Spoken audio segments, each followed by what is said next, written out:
Let x be a number. Translate the English phrase or sentence into a mathematical expression. Then evaluate the expression for x equals 6. So this is something we're going to want to do a lot in algebra. We're going to have expressions that are given to us in English, and we're going to need to do the translation into math. So very similar to what you would do if you were in a foreign language class. You would be translating from English to Spanish or from English to French. In this case, we're going to be translating from English to a mathematical expression. So let's take a look at what we've got here. The first problem, they're asking us to translate the quotient of the number and 2. So the quotient is a word that will always mean that I'm dealing with a division problem. And so they're telling us that we want to find the quotient of the number and 2. So when I'm finding the quotient, I can just go ahead and put the information in the order that it was given to me.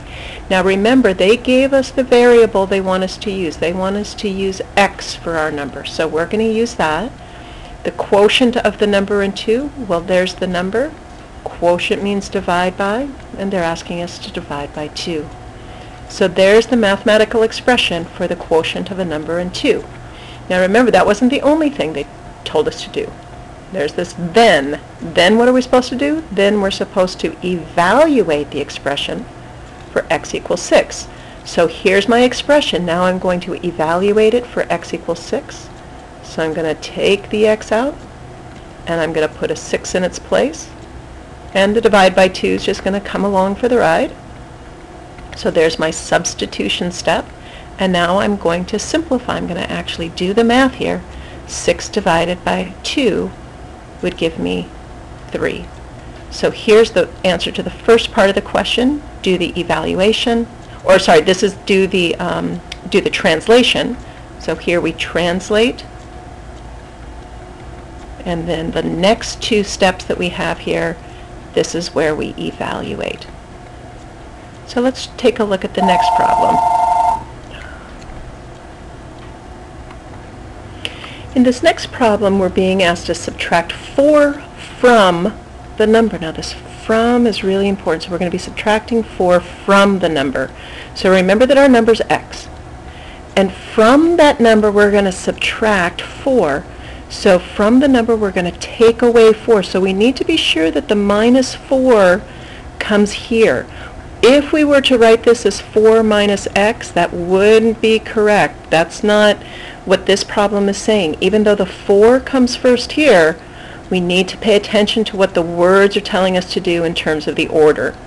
So here we've done our translation. Now we're going to do our evaluation. So we're going to take the x and we're going to get rid of the x. The x is going to go away.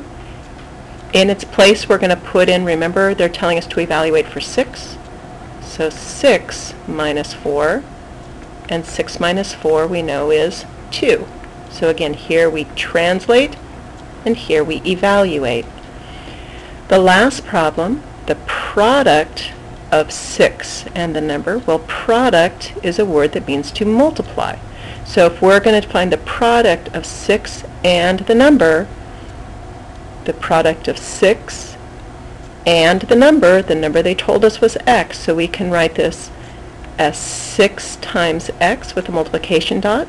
We could also write this as 6 with the parentheses and the x there, or the easiest way to write it is just writing 6x.